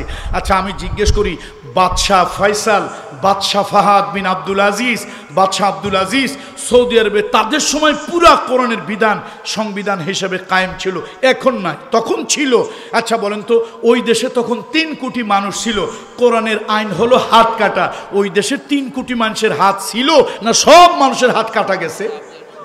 এ বুঝে টুঝে কইন, আন্দাজে তাল দিয়েন না, হাত ছিল না ছিল না? তো হাত কাটা আইন হাত থাকলো কেমনে? ও দেখছেন মুরব্বীরা কিন্তু কথা বোঝে, মাশাআল্লাহ, আল্লাহ এদের নেক হায়াত দান করুন, বলেন আমিন। দেখছেন কত সুন্দর কথা কইছে, কয় যে হাত কাটা আইন আছে, তাতে কি আছে? চুরি তো করে নাই। তাহলে ভাই হাত কাটা আইন না, কল্লা কাটা আইন হোক, আমি চুরি করি না, আমার কি ভয় আছে? তাহলে চোরের মনে কি? তার মানে হলো অভাবের কারণে কেউ চুরি করলে ইসলাম তার হাত কাটে না, কিন্তু স্বভাবের কারণে চুরি করলে হাত কাটে। এই জন্য আমার দেশের কিছু লোক কোরআনের বিধান কোর্ট কাছারিতে চলুক, এটা তারা শরিয়া আইন চায় না। কেন? তারা জানে আমরা অভাবের চোর নই, আমরা হলো স্বভাবের চোর। স্বভাবের কারণে চুরি করলে দরবেশ বাবার মতো 4000 কোটি টাকা, হাজার কোটি টাকা লেপাট করলে নিশ্চয় তার হাত কাটা যাবে। এই জন্য সব চোরেরা ভয় পায় শরিয়াতের আইন। জোরে কোন ঠিক কিনা? আরে ভাই হাত কাটা 10 বার যাক, কল্লা কাটা যাক, আমার অসুবিধা কি? আমি তো চুরি করব না। এই জন্য অভাবের চোরের কোনো হাত কাটা নাই, হাত তো কাটে স্বভাবের চোরের। আচ্ছা বলেন, সুইস ব্যাংকে যারা হাজার হাজার কোটি টাকা পাচার করছে, ওগুলো কি অভাবের চোর না স্বভাবের চোর? গরিব মানুষ 2 বিঘা ইরি ধানের জমি করবে সহজ শর্তে, মাত্র 40,000 টাকা লোন পায় না, আর 4,000 কোটি টাকা নিয়ে লেপাট। এই জন্য আসুন, শুধু মুসলমান টুপি মাথায় দিয়ে দাবি করলে হবে না, কথা আল্লাহর ওয়াল কানিতিনা ওয়াল কানিতাত, আল্লাহর আইনের শরীয়তের আনুগত্য প্রকাশ করতে হবে। শরীয়তের আইনের আনুগত্য প্রকাশ যে করে না, সে যেই হোক, সে পুরোপুরি মুসলমান না। কয়টা গুণের কথা বলতেছি? 10টা। প্রথম হলো কমপ্লিট মুসলমান হওয়া, 2 নম্বরে ইমানদার হওয়া, 3 নম্বরে শরীয়তের আইনের প্রতি ওয়াল কানিতিনা ওয়াল কানিতাত, শরীয়তের আইনগুলোর উপরে পুরোপুরি আনুগত্য প্রকাশ করা, ওয়াস-সাদিকিনা ওয়াস-সাদিকাত, সত্যবাদী হওয়া। মাশাআল্লাহ, আমরা তো সবাই সত্যবাদী আছি নাকি? মা বোনরা যারা আছেন একটু শোনেন, এটা একটু ব্যাখ্যা না করলে হয় না। থাকবো, আমার দেশে এখন সত্যবাদী খুঁজে পাওয়া যায় না। এই দুনিয়ায় মুসলমানের থেকে সত্যবাদী কেউ ছিল না। ফাঁসির মঞ্চে দাঁড়ায় মুসলমান মিথ্যা বলে নাই, অথচ আমরা এখন মিথ্যা হর হামেশা বলি। ছোট্ট একটা ছেলে, আমার ছোট্ট একটা ছেলে, ছোট্ট একটা মেয়ে, একজন বাড়ির ঘরের দরজায় এসে ডাক দিল, ভাই আব্দুর রহমান তুমি বাড়ি আসো নাকি? আমি ওই ছোট্ট মেয়েটাকে বললাম, অথবা ওই ছোট্ট ছেলেটাকে বললাম, যাও তুমি ঘরের দরজায় গিয়ে ওই লোকটাকে বলো আব্বা বাড়ি নাই, আব্বা বাড়ি নাই, গিয়ে বলো। ছোট্ট বাচ্চা মানুষ, ও তো আর বোঝে না এত প্যাঁচ গ্যাস। ও ঘরের দরজায় গিয়ে কয়, কাকা কেমন আছেন? আব্বাই কইছে, আব্বাই কিন্তু আজকে বাড়ি নাই। আব্বাই কি কইছে? আব্বা আজকে বাড়ি নাই। কথাটা কি সত্য হয়েছে না মিথ্যা হয়েছে? এমন ধোকান হারাম। ওয়াস-সাদিকিনা ওয়াস-সাদিকাত, মিথ্যা বলা যাবে না, হারাম। আলেম বললো হারাম, জাহিল বললো হারাম। মিথ্যা আল্লাহ তাআলা ঘৃণা করেন, মিথ্যা আল্লাহ ঘৃণা করেন। আমার মায়েরা বোনেরা, মায়েরা বোনেরা, মিথ্যা আজকে সমাজে স্বাভাবিক হয়ে গেছে। রাগ করেন না, রাগ করেন না। একটা উদাহরণ দেই। ওই যে 36 জুলাই দেশে আন্দোলন হইল, এক মহিলা টেলিভিশনের অনেকগুলো ক্যামেরার সামনে বললেন, ছাত্ররা দেশে আগুন লাগাইছে, আমি হেলিকপ্টারে পানি ভরে সে আগুন নিভাইছি। আচ্ছা, কথাটা কি সত্য হয়েছে না মিথ্যা হয়েছে? কেমন মিথ্যা? জলজান্ত মিথ্যা। কোটি কোটি মানুষ তারা মিডিয়ার মাধ্যমে নিজের চোখ দিয়ে সরাসরি দেখলো, হেলিকপ্টার থেকে নিজের দেশের লোকদেরকে সাউন্ড গ্রেনেড মারা হচ্ছে, টিয়ার সেল মারা হচ্ছে, গুলি মারা হচ্ছে। হেলিকপ্টার থেকে একজন নয়, দুইজন নয়, 100 নয়, 500 নয়, 1000 নয়, কোটি কোটি মানুষ দেখলো বিভিন্ন সোশ্যাল মিডিয়া এবং সরাসরি চোখ দিয়ে। আর সেখানে যদি একজন মহিলা সেজে গুজে, তারপরে গ্লিসারিন ভেজলিন ঠোঁটে লাগাইয়া এরপরে ক্যামেরার সামনে বলল, ছাত্ররা তো উচ্ছৃঙ্খল, লাগিয়ে দিল আগুন, আমি হেলিকপ্টারে আনলাম পানি, হেলিকপ্টার ভরে পানি ছিটিয়ে সে আগুন নিবাইলাম। শয়তান ছিল গাছের ডালে। সে কয়, আরে বুবু তুই তো আমার থেকে বড় শয়তান। আরে আমি বেহেশতের ভিতরে মিথ্যা বলছিলাম 2 জন রে, একজনের নাম আদম, আরেকজনের নাম কি? এই হুজুর মিথ্যা বললেও পাপ, সাধারণ মানুষ মিথ্যা বললেও পাপ, নারী মিথ্যা বললেও পাপ, পুরুষ মিথ্যা বললেও পাপ। আসুন সবাই মিলে এই মিথ্যার পাপকে ঘৃণা করি, বলি আল্লাহুম্মা আমিন। কয় গুণ অর্জন করলে আল্লাহ মাফ করে দেবে? কয় গুণ অর্জন করলে আল্লাহ ডাইরেক্ট বেহেশত দেবে? 10 গুণ। তার মধ্যে হলো ওয়াস-সাদিকিনা ওয়াস-সাদিকাত, মুমিন সত্যবাদী পুরুষ এবং সত্যবাদী নারী। পুরুষও সত্য কথা বলবে, আবার নারীরাও কি বলেন, নারীরাও সত্য কথা বলবে। এবার আল্লাহ তাআলা বলেন, ওয়াস-সাবিরিনা ওয়াস-সাবিরাত, আল্লাহ তাআলা বলেন, শোনো ধৈর্যশীল পুরুষ আর ধৈর্যশীল নারী। যেই পুরুষ ধৈর্য ধারণ করবে, যেই নারী ধৈর্য ধারণ করবে, ও মায়েরা, পর্দার আড়ালের মায়েরা, মায়েদেরকে বলি, মা গো, সংসারের মধ্যে ধৈর্য নাই, ওই সংসার টিকে না। সমাজে ধৈর্য নাই, ওই সমাজে কোনো শান্তি থাকে না। আমার বন্ধুদেরকে বলি, যে দল করেন, যে দল করেন, যে দল করেন, একটু ধৈর্য রাখবেন। ধৈর্য না থাকলে একজন আরেকজনের উপরে আক্রমণ করে, ধৈর্য না থাকলে মারামারি বেঁধে যায়, ধৈর্য না থাকলে সমাজের ভিতরে রক্তারক্তি হয়ে যায়। যদি ধৈর্য না থাকে তাহলে অনেক ঘর আছে, সংসার আছে, স্বামী স্ত্রী কোনোভাবে আর টিকানো যায় না। এই জন্য বিয়ে করবেন আপনারা, তবে বিয়ে করার আগে মেয়ে দেখবেন কম, কালো ধলো যাই হোক অসুবিধা নাই, কালো আল্লাহর বানানো। শোনেন, জাতের মেয়ে কালো ভালো, নদীর জল ঘোলাও ভালো। যুবকদেরকে বলি, যারা বিয়ে করো নাই, মাইয়া দেখবা কম, মাইয়ার মায়েরে দেখবা বেশি। মাইয়া দেখবা কম, মাইয়ার মায়েরে দেখবা। যেই মায়ের মায়ের ধৈর্য কম, চালাক বেশি, কথা কয় বেশি, তার থেকে 200 কিলোমিটার দূরে থাকবা। কত কিলোমিটার দূরে? এই জন্য ধৈর্য যেখানে নাই, ধৈর্য যেখানে নাই, অশান্তি আর আগুন সেখানে আছে। দেখেন না, ধৈর্য শিখতে হইলে হযরত আইয়ুব আলাইহিস সালামের কাছে যাবেন। সবরে জামিল, সবরে জামিল। প্রথম একটা দুইটা ঘা হইলো, ঘা বাড়লো, গায়ের মধ্যে ঘা হইলো, জিহ্বার ভিতরে ঘা হয়ে গেল। হযরত আইয়ুব আলাইহিস সালাম আল্লাহ তাআলার কাছে শিকায়েত করে না, আজকে আল্লাহর কাছে একটা ফরিয়াদ করলো, অভিযোগ, শিকায়েত। আল্লাহ, আল্লাহ মালিক, আমার তো জিহ্বায় ঘা হয়েছে। রব্বি আন্নি মাসকি মাসানিয়া দুররু ওয়া আনতা আরহামুর রাহিমিন। আল্লাহ তাআলা ডাক দেখে, ও আইয়ুব, দেহের ভিতরে রোগ দিলাম, পোকা দিলাম, কিড়া দিলাম, শরীরের গোশতগুলি ছুটে গেল। তাফসীরে ইবনে কাসিরের একটা বর্ণনা এসেছে, জালালাইনের হাসিয়ার ভিতরে এসেছে, হযরত আইয়ুব আলাইহিস সালামের বিরাট বড় অট্টালিকা ছিল, সব চলে গেল। লোকজন তার উপরে অস্থির হইয়া, লোকজন তার উপরে অস্থির হইয়া একটা এলাকা শহর থেকে তাড়িয়ে দিল, একটা নির্জন এলাকায়, পাহাড়ি এলাকায় চলে গেল। অবশ্য কোন কোন মুফাসসির বলেছেন এই আইয়ুব নবী আইয়ুব নন। যাই হোক, নবী আইয়ুব হোক আর আইয়ুব নামে হোক, ওই ব্যাখ্যা এখন দেওয়ার আমার সময় নাই, ধৈর্যের কথা বলতেছি। আইয়ুবকে পাঠিয়ে দিলেন। হযরত আইয়ুব আলাইহিস সালাম এক পাহাড়ি এলাকায়, জঙ্গলে, নির্জন এলাকায় চলে গেলেন। কেন? অত গন্ধ কেউ সহ্য করতে পারে না।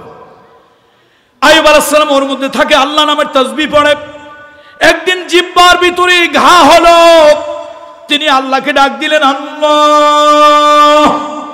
একটু আল্লাহরে ডাক দেন না, চিকন না, মোটা মোটা মোটা মোটা করে ডাক দেন, দেখেন কি মজা লাগে। বলেন আল্লাহ, আবার একটু বলেন না, আল্লাহ। মজা লাগে না? মজা লাগে না? বলেন কি মধু, আল্লাহু আকবার। আমার আল্লাহ নামে কি মধু, কি সুধা, কি জাদু। আইয়ুব আলাইহিস সালাম আল্লাহকে ডাক দিয়েছে, আল্লাহ। আমার আল্লাহকে আইয়ুব কি, আল্লাহ আমার গায়ের মধ্যে কিরা দিয়েছেন, পোকা হয়েছে, গন্ধ হয়েছে, সবাই আমাকে ছেড়ে গিয়েছে, বিবি ছাড়া আমার সবাই ছেড়ে চলে গেল। আল্লাহ আপনি আমার জিহ্বায় ঘা দিয়েন না। আল্লাহকে তুমি কোনোটা অভিযোগ করলা না, এটা কেন? বলল, আল্লাহ এই জিহ্বাটা দিয়ে আমি ধৈর্য ধারণ করি, সবর করি, সবরে জামিল করি, আর এই জিহ্বাটা দিয়ে আপনার তসবিহ পড়ি। তো আমার মনে হয় এই তসবিহ পড়লে এত মজা লাগে, আমার মনে হয় পেট ভরে যায়, আমার শরীরের মধ্যে একটা প্রশান্তি জাগে।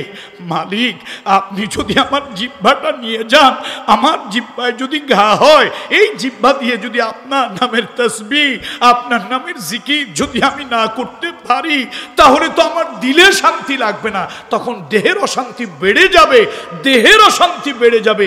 দিলে যদি শান্তি থাকে, দেহের অশান্তি সহ্য করা যায়, কিন্তু দিলে যদি অশান্তি হয়, এটা আর কোনোভাবেই সহ্য করা যায় না। আল্লাহ আমাকে যতক্ষণ পর্যন্ত রুহু দেবেন, জান দেবেন, প্রাণ দেবেন, ততক্ষণে জিহ্বায় ঘা দিয়ে আপনার নাম আপনি কেড়ে নিতে পারবেন না। আল্লাহ তাআলা খুশি হয়ে গেলেন, তোমার এই সবরে জামিল, উত্তম ধৈর্য ধারণ, আমি আল্লাহ তোমার প্রতি সন্তুষ্ট হয়ে গেলাম, যাও আমি আবার পূর্বের মতো তোমাকে ভালো সুস্থ করে দিলাম। তাহলে ধৈর্য, স্বামী স্ত্রীর ধৈর্য নাই, সংসারে শান্তি না অশান্তি? ওরে বাবা, কে কারে মারবে?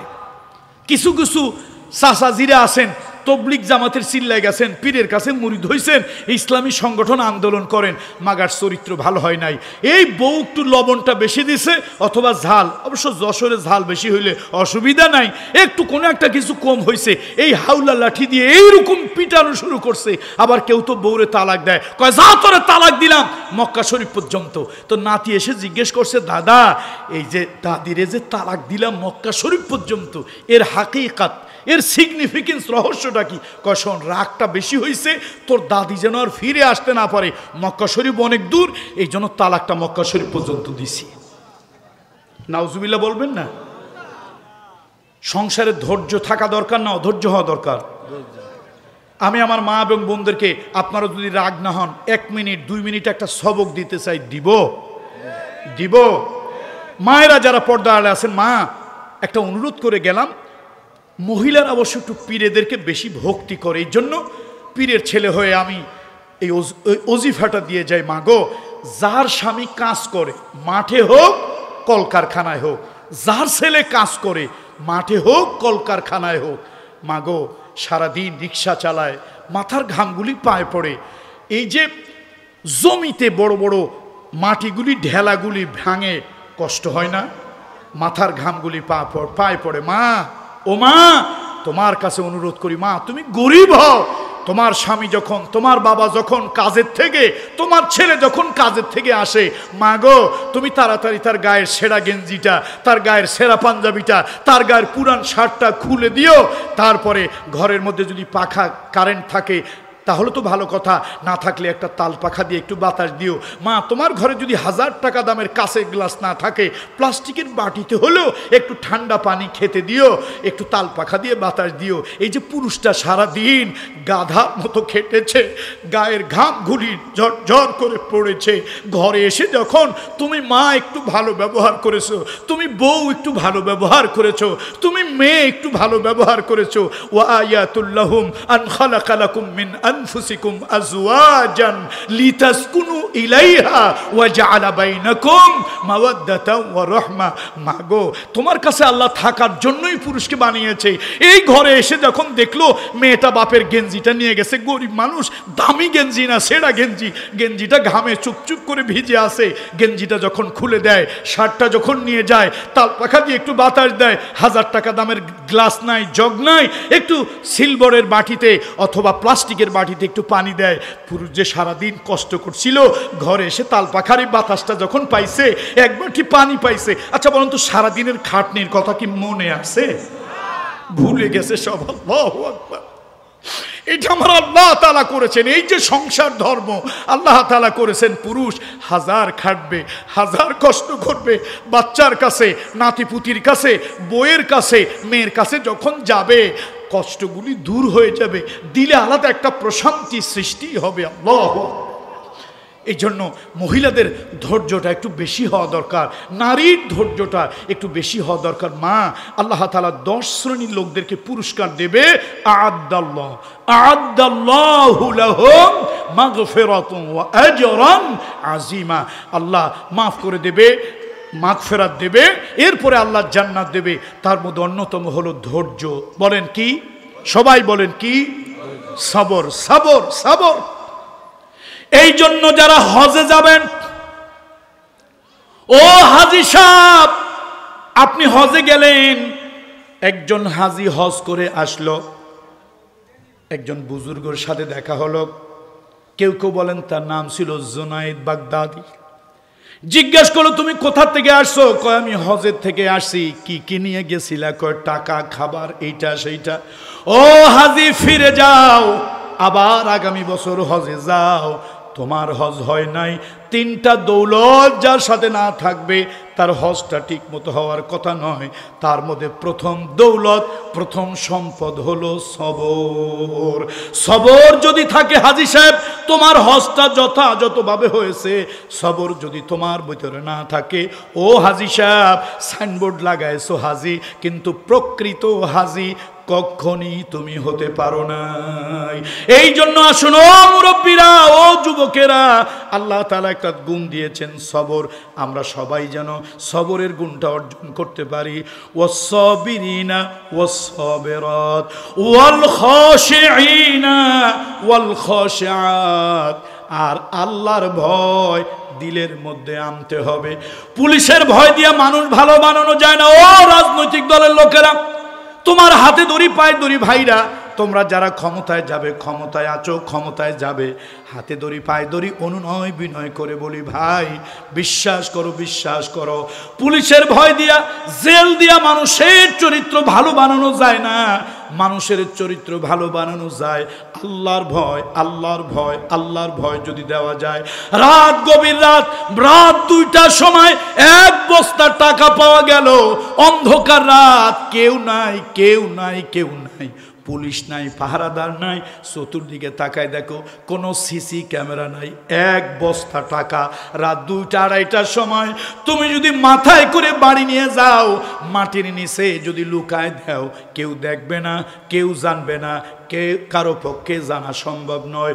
কিন্তু তোমার দিলের ভিতরে যদি আল্লাহর ভয় থাকে, আল্লাহর ভয় যদি থাকে, ওই এক বস্তা টাকা তো দূরের কথা, 5টা টাকাও তুমি চুরি করবে না। কথা ঠিক কিনা বলুন? এই জন্য আসুন, জেল দিয়া মানুষের চরিত্র ভালো হয় না, পুলিশের ডান্ডার বাড়ি দিয়া মানুষের চরিত্র ভালো হয় না। পুলিশ দিয়া যদি মানুষের চরিত্র ভালো হতো, পুলিশ দিয়া যদি মানুষ ভালো বানানো যেত, তাহলে হাউন আঙ্কেলের মতো একটা বজ্জাত বদমাশ পুলিশ ডিপার্টমেন্টে হইতো না। কথা ঠিক কিনা বলুন? বদমাশ দ্য গ্রেট হাজার হাজার মায়ের নিরহ সন্তানগুলোকে বন্দি করে লক্ষ নয় কোটি কোটি টাকা ইনকাম করেছে, টর্চার করেছে। এই জালিমগুলি মানুষ না, এগুলি পশু জানোয়ারের থেকেও হাজার গুণ নিকৃষ্ট।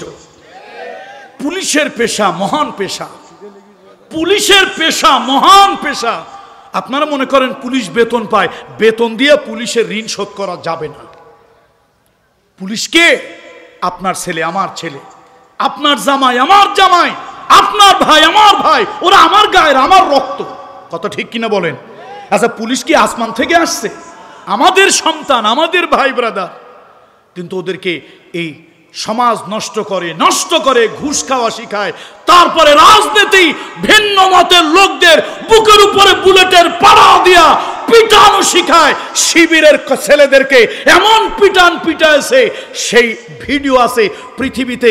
একটা পশুকেও অতভাবে পিটায় না, তার চিৎকার গগন বিদারী চিৎকার, আকাশ বাতাস মুখরিত। আপনারা ইউটিউবের আর্কাইভে দেখবেন, ছাত্রদলকে পিটিয়েছে, সবাইকে কথা বলি, কিন্তু ওই পিটানের ওই ভিডিওগুলি সারা পৃথিবীকে এরকম নির্দয় নিষ্ঠুরের মতো পিটানো, সারা পৃথিবীতে এত নিকৃষ্ট ভিডিও আমার চোখে কখনো পড়েনি।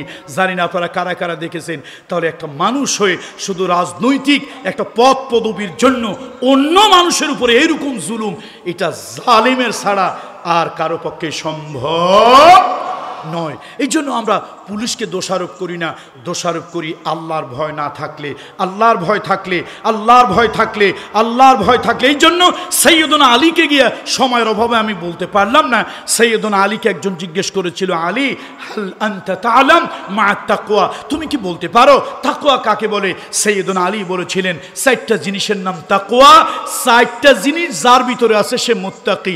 আর তাকওয়া হিয়া খাউফুম মিনাল জলিল ওয়াল আমালু বিতানজিল ওয়াল কিনাআতু বিল কলিল ওয়াল ইস্তিদাদু লিয়াউমির রহিল। শোনো, তাকওয়ার প্রথম হলো ভয়, আল্লাহর ভয়, আল্লাহর ভয়, আল্লাহর ভয়, আল্লাহর ভয়, মৃত্যুর ভয়, জাহান্নামের ভয়, কবরের ভয় ঢুকায় দাও, পিটায়া ওই লোকটাকে দিয়া গুনার পাপের কোনো কাজ করাইতে পারবা না।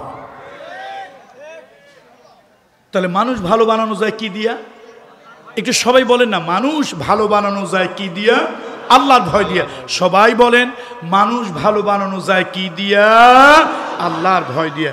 এই জন্য 10টা গুণ হইলে আল্লাহ মাফ করে দেবে, 10টা গুণ হইলে আল্লাহ তাআলা জান্নাত দেবে। তার ভিতরে একটি হলো ওয়াল খাশিঈনা ওয়াল খাশিআত, আল্লাহর ভয়, আল্লাহর ভয়, আল্লাহর ভয়। বনি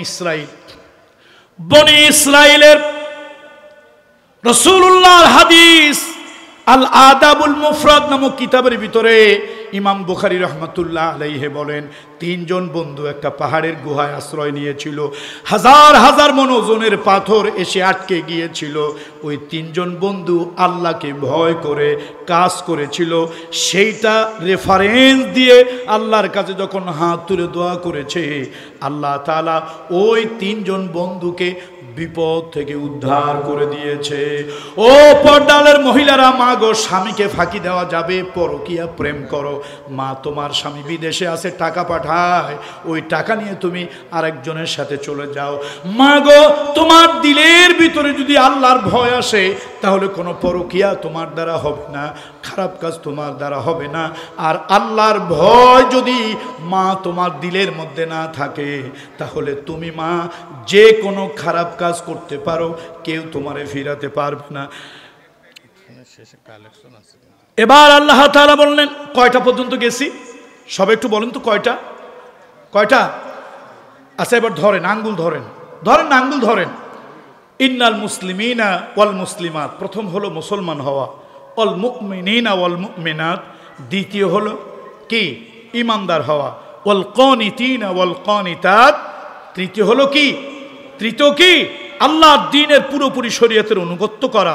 ওয়াস-সাদিকিনা ওয়াস-সাদিকাত, সত্যবাদী হওয়া।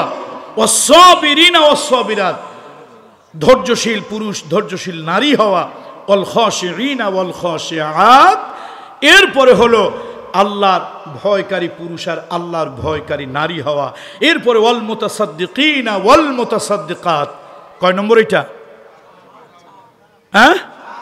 7 8। দেখছেন, এখনই তালগোল পাকায় গেছে। আল্লাহর রাস্তায় ভালো কাজে ব্যয় করা, গরিব দুঃখী মেহনতি মানুষের জন্য ব্যয় করা, এই কাজটা ভালো। কিন্তু আমরা কৃপণতা করি, বখিলামি করি, ভালো কাজে আমরা কখনো অংশগ্রহণ করতে চাই না। এই ভালো কাজে অংশগ্রহণ করার জন্য কোরআন শরীফের ভিতরে আল্লাহ বলেছেন, তাআওয়ানু আলাল বিররি ওয়াত তাকওয়া ওয়ালা তাআওয়ানু আলাল ইসমি ওয়াল উদওয়ান, ভালো কাজে সাহায্য করা, সাদকা দেওয়া। পর্দালের মায়েরা বোনেরা আছেন, রাসূলুল্লাহ সাল্লাল্লাহু আলাইহি ওয়াসাল্লাম মদিনায় ঈদগাহে নামাজ পড়ানোর জন্য আসছে। নবীজি বলেন, এই মহিলারা, জাহান্নাম থেকে বাঁচো, জাহান্নাম থেকে বাঁচো। মহিলারা বলি, ইয়া রাসূলুল্লাহ, এই কথা কেন বললেন? নবীজি বলে, আমি মেরাজে গিয়ে দেখলাম নারীদের বেহেশতে যাওয়া সহজ, কিন্তু নারীরা বেশি জাহান্নামে। 2 কারণে। কি কি কারণ? নারীরা দান সাদকা করে না, আর কথায় কথায় অভিশাপ দেয়। এই যে মাহফিলটা হচ্ছে মাদ্রাসা মসজিদের উদ্যোগে, এখন 1 মিনিট 2 মিনিট আপনাদেরকে একটু সুযোগ দেওয়া হবে এই ভালো কাজে অংশগ্রহণ করার জন্য। ভলান্টিয়ারেরা আপনাদের কাছে যাবে। পর্দালের ছোট্ট ছোট্ট মাসুম বাচ্চারা, মাসুম ছেলেরা মাদ্রাসার তারা যাবে। মা বোনরা যারা আছেন, আপনারা এই মাসুম বাচ্চাদের কাছে সহযোগিতা করবেন। মেয়েদের প্যান্ডেলে যাবে আমার মায়েরা বোনেরা যারা আছেন, পুরুষরা যারা আছেন। আচ্ছা, আমার দিকে তাকান তো সবাই। বৃষ্টির পানি কি কলস কলস পড়ে না ফোটায় ফোটায় পড়ে? রহমতের পানি, এই জন্য অনেক বরকত হয়। আপনারা যদি আল্লাহর রহমত আর বরকতের কথা চিন্তা করে দিলের মধ্যে মাদ্রাসার প্রতি, এই মসজিদের প্রতি আবেগ নিয়ে, দরদ নিয়ে আপনারা যদি এই মাদ্রাসায় সহযোগিতা করেন, তাহলে প্রাণ খুলে দান করুন এবং একটু জিকির করুন, লা ইলাহা ইল্লাল্লাহ, লা ইলাহা ইল্লাল্লাহ, লা ইলাহা ইল্লাল্লাহ, লা ইলাহা ইল্লাল্লাহ, লা ইলাহা ইল্লাল্লাহ, মুহাম্মাদুর রাসূলুল্লাহ সাল্লাল্লাহু আলাইহি ওয়াসাল্লাম। আল্লাহ তাআলা বলেছেন আল্লাহকে ভয়কারী হতে হবে। এরপরে আল্লাহ রাস্তায় দান সাদকা করে, আস-সাদকাতু তারুদ্দুল বালা। রাসূলুল্লাহ বলেছেন সাদগা বালা মিটায় দেয়। আপনাদেরকে একটা মজার কথা শোনাই, যারা চলে যাচ্ছেন মজার কথাটা একটু শুনে যান, যাবেন না প্লিজ, মজার কথাটা শুনে যান। আচ্ছা বলেন তো, আমরা অভাব হইলে, ঘরে খাবার না থাকলে কি করি? আমরা অন্যের কাছে সাহায্যের জন্য হাত পাতি। কথাটা কি সঠিক না ভুল? কিন্তু সাহাবীরা কি করতেন জানেন? এই মজার কথাটা অনেকেই জানি না। সাহাবীরা ছিলেন উল্টা, ঘরে খাবার নাই তো যা আছে খুঁজে ওটা দান করতেন, পয়সা নাই যা কিছু আছে ওটা দান করতেন। তো সাহাবীদেরকে কেউ যদি জিজ্ঞেস করতো, তোমার না ঘরে অভাব, তুমি দান করলা কেন? কয়, দান করলে নবীজি বলেছেন, আল্লাহ বলেছেন, দান করলে আল্লাহ তাআলা বারাকা দেয়। নিশ্চয় আমার এই দান আমার জন্য রিজিক নিয়ে আসবে। আমি যে দান করছি, আমার দান আমার জন্য রিজিক নিয়ে আসবে। রাবেয়া বসরির কথা শুনেছিলাম, তার ঘরের দরজায় সকালবেলা ওজিফা পড়তেছে, এমন সময় একটা ভিক্ষুক এসে আল্লাহর হস্তে কিছু চেয়েছে। রাবেয়া বসরি তার ওই যে বাসায় কাজ করে যে কাজের মহিলা, আপনারা কি বলেন, এই কাজের মহিলাকে বলছে, যাও ঘরের মধ্যে খাবার কি আছে? কয়, আমাদের ঘরে আজকে এত অভাব, একটা রুটি ছাড়া নাই। রাবেয়া বসরি তার ওই কাজের লোকটাকে বলল, দেখো তুমি একটা কাজ করো, ওই রুটিটা, ওই যে সাইল ফাআম্মা সাইলা ফালা তানহার, কেউ যদি ভিক্ষা চায় তাকে ধমক দিয়ে তাড়িয়ে দিও না। তো যাও এই রুটিটা তাকে আল্লাহর রাস্তায় দিয়ে আসো, ফি সাবিলিল্লাহ। কি দেবে বলেন তো, কি দেবে? এই রুটিটা ফি সাবিলিল্লাহ দিয়ে আসতে কাজের মেয়েটা এই রুটিটা দিয়ে আসছে। এখন দুইজনে বসে আছে, তসবি পড়ে তসবি পড়ে। আল্লাহ কইছে একে 10 দেবে, জিনিস আর আসে না, কিচ্ছু আসে না, ক্ষুধায় পেটটা শোষো করে। 10টা 11টা বাজছে, একজন একটা ট্রের ভিতরে রুটি নিয়ে আসছে আর একটু হালুয়া। রাবেয়া বসরি জিজ্ঞেস করছে, এই গুনে দেখো তো কয়টা রুটি? তো গুনছে 9টা রুটি। রুটি কয়টা? রুটি কয়টা? 9টা। রাবেয়া বসরি কয়, ভুল ঠিকানায় আসছো, এই রুটি আমার না, নিয়ে যাও। এখন কাজের মহিলা কয়, কেমন পাগলের পালায় পড়লাম, সকাল থেকে ছিল একটা রুটি, দুইজনে যদি অর্ধেক অর্ধেক করে খাইতাম তাহলে তো অন্তত 2 গ্লাস পানি খাইলে কোনো মতে ক্ষুধাটা কিছু নিবারণ হতো। দুইজনে ভাগ করে একটা রুটি খাবো তো দূরের কথা, রুটি ছিল একটা, দিয়ে দিল একটা। এখন তো ঘর শূন্য, আসলো 9টা রুটি, গুনে বেছে কয়, যা এটা ফেরত দিয়ে দে। কেমন খটকার কাজ না?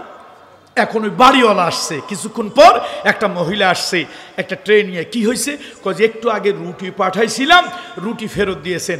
রাবেয়া বসরি কয়, রুটি ফেরত দেওয়ার কারণ হলো আল্লাহ তাআলা এবং আল্লাহ রসুল বলেছে, দান একের বিনিময় 10, একের বিনিময় 10। তো আমার ঘরে খাবার নাই, আজকে খুব কষ্টে অভাবে আছি, তারপরে কুরাইয়ে কাছায় ছিল একটা রুটি, এটা একটা মুসাফির আসছে। আমি চিন্তা করলাম, ওয়াদাল্লাহি হক, আল্লাহর ওয়াদা সত্য, নবীর ওয়াদা সত্য, সুতরাং আমার তো একটা রুটিতে দুইজনের পেট ভরবে না, যদি দান করে দেই আল্লাহ কত দেবে? আল্লাহ কত দেবে? 10 দেবে। তো আমি দুইজনের 10টা রুটি হইলে এই বেলা তো খাবোই, আর এক বেলাও খেতে পারবো, এই জন্য একটা রুটি দান করে দিলাম। কিছুক্ষণ পর বেলা অনেক হয়ে গেল, তোমার ঘর থেকে রুটি নিয়ে আসছে, তবে 9টা, এই জন্য আমি ফেরত দিয়েছি, এই রুটি আমার না। আল্লাহ যদি আমার জন্য পাঠায়, কয়টা পাঠাবে? তো এখন মহিলা কয়, দেখেন আমি সকালবেলা কি যেন মনে নিয়ত করছি, রাবেয়া বসরি একটু নাস্তা দেব, তবে রুটি 10টা দেব। রুটি কয়টা দেব? এই মাতবাড়ি করছে আমার কাজে মেয়ে, ওরে কইছি 10টা রুটি আর হালুয়া, রুটি খাইতে যতটুকু লাগে ততটুকু হালুয়া দেবে। ও মাতবাড়ি করে রুটি কয়টা দিয়েছে? তো আমি পরে গুনে দেখলাম রুটি তো 9টা। কিরে, তোর তো 9 রুটি দিতে কই নাই, আর আপনি কেন আমার রুটি ফেরত দিলেন? কয়, 9টার কারণেই আমি ফেরত দিছি। রুটি কয়টা হয়েছে এখন? কয়টা? 10টা। কয়, আমি আর একটা ভোরে 10টা রুটি নিয়ে আসছি। রাবেয়া বসরি খায় আর আল্লাহ শুকরিয়া আদায় করে, আল্লাহ আল্লাহ, আপনার হাবিব বলেছে দানের পরিবর্তে একের বদলায় কত? 10 গুণ। আমি তো ঠিক 10ই পাইলাম। এই জন্য সাহাবীদের এই মজার ঘটনাটা আমরা মনে রাখবো। সাহাবীদের, সেটা হলো সাহাবীদের ঘরে অভাব হলে, প্রচণ্ড রকম অভাব হলে, বিপদ হলে যা আছে তার থেকে দান করতেন। এটার কারণটা কি? কারণ হলো এই দানের দ্বারা বিপদ কেটে যায়, দানের দ্বারা অভাব কেটে যায়। আমি শেষের দিকে চলে আসছি। তাহলে ওয়াল মুতাসাদ্দিকিনা ওয়াল মুতাসাদ্দিকাত, মা বোনরাও দান করবেন, পুরুষরাও দান করবেন। ওয়াস-সাইমিনা ওয়াস-সাইমাত, এবং রোজা পালনকারী পুরুষ, রোজা পালনকারী নারী, ওয়াল হাফিজিনা ফুরুজাহুম ওয়াল হাফিজাত, এবং ইজ্জত আবরু চরিত্র হেফাজতকারী পুরুষ, ইজ্জত আবরু চরিত্র হেফাজতকারী নারী, ওয়াযাকিরিনা আল্লাহ কাসীরা ওয়াযাকিরাত, আর আল্লাহর জিকিরকারী, আল্লাহকে স্মরণকারী অধিক পরিমাণে কাসীর, কাসীর শব্দ ব্যবহার করা হয়। এই দুনিয়ার ভিতরে কোন ইবাদতের ক্ষেত্রে আল্লাহ তাআলা কাসীর বলেন নাই। জিহাদ করতে বলেছে, জিহাদের ক্ষেত্রে কাসীর বলে নাই। হজ করতে বলেছে, কাসীর বলে নাই।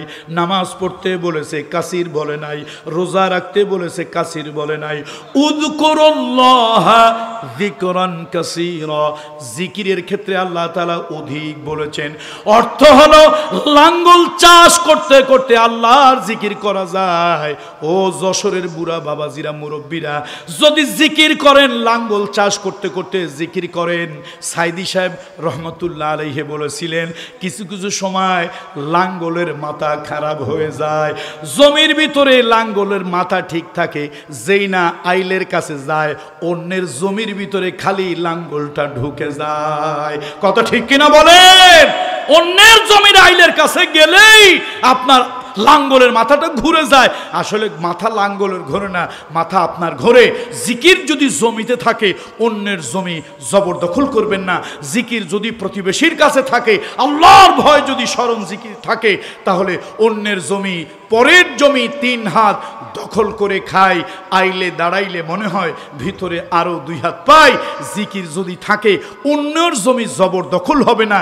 জিকির যদি থাকে, অফিসের চেয়ারে বসে দিলে দিলে যদি আল্লাহর জিকির করেন, তাই বলে আবার অফিসের চেয়ারে গিয়ে কাম কাজ ফেলাইয়া ব্যাংকে, অফিসে, স্কুলে, কলেজে গিয়া কয় যে আল্লাহ কোরআনে কইছে জিকির বেশি পরিমাণে করার জন্য, ছাত্রদের ক্লাস বাদ দিয়া আল্লাহু আল্লাহু আল্লাহু আল্লাহু আল্লাহ ছাড়া নাই কেহু, এই জিকির স্কুলের চেয়ারে গিয়ে করলে হবে? জোরে বলেন হবে? এক লোক শেষিবালায় রোজা রাখছে, রোজার দিন, তারপরে ফাইলটা নড়ে না। লোক একটা এসে কয়, স্যার এই ফাইলের পিছনে কতদিন দৌড়াই, ফাইল তো নড়ে না। পিয়ন একটা এসে কয়, শোনো, ফাইলটা যে নড়বে কেমনে? ফাইলের নিচে কি কোনো চাকা আছে? চাকা ছাড়া গাড়ি নড়ে না মিয়া, তোমার চাকা ছাড়া ফাইলটা কেমনে নড়বে? কয়, ভাই ফাইলের নিচে আবার চাকা লাগে কেমনে? শেষে কয়, মিয়া কিছু পয়সা দিও, দেখবা ফাইলটার নিচে চাকা লাগবে, এই টেবিল থেকে ওই টেবিলে যাবে। বেচারা গরু ছাগল সব বিক্রি করে অফিসারের জন্য টাকা আনছে। এখন অফিসার নামাজে যাবে রোজার দিন, রোজার দিনে নামাজি মুসল্লি বাড়ে না কমে? কয় যে স্যার এই যে টাকা নিয়ে আসছি। এই বেটা বেওকুফ, ওই টাকা কি হাত দিয়ে ধরা যায়? এই পাপের টাকা হাত দিয়ে ছোঁয়া যায়? তো কি করতে হবে? কয় যে এই যে ডরটা খুলে দিলাম, ডরে রাখ। আচ্ছা বলেন, আল্লাহর জিকির যদি অফিসে থাকতো, এই রোজাদার এইভাবে ঘুষের টাকা গ্রহণ করতে পারতেন? জোরে বলেন, পারতেন? এই জন্য জিকিরের ক্ষেত্রে আল্লাহ কাসীর শব্দ ব্যবহার করেছে। বান্দারে, তুমি আর্মি অফিসার হও, প্লেন চালাও, তুমি পাইলট হও, তুমি রকেট চালাও, দিলে দিলে আমি আল্লাহর জিকির করতে পারবে। দিলে দিলে তুমি মাদ্রাসায়, স্কুলে, কলেজে যেখানে থাকো আল্লাহর জিকির করবে। আল্লাহর জিকির যদি দিলে থাকে, অন্যের জমি জবরদখল হবে না। আল্লাহর জিকির দিলে থাকলে কারো বুকের উপরে ঘুষ খাওয়া হবে না। আল্লাহর জিকির যদি দিলে থাকে, বাপ মা ছেলের বিয়ে করতে গিয়ে মেয়ের বাপের গলায় পাড়া দিয়ে যৌতুক আদায় করে নেবে না। কথা ঠিক কিনা বলুন?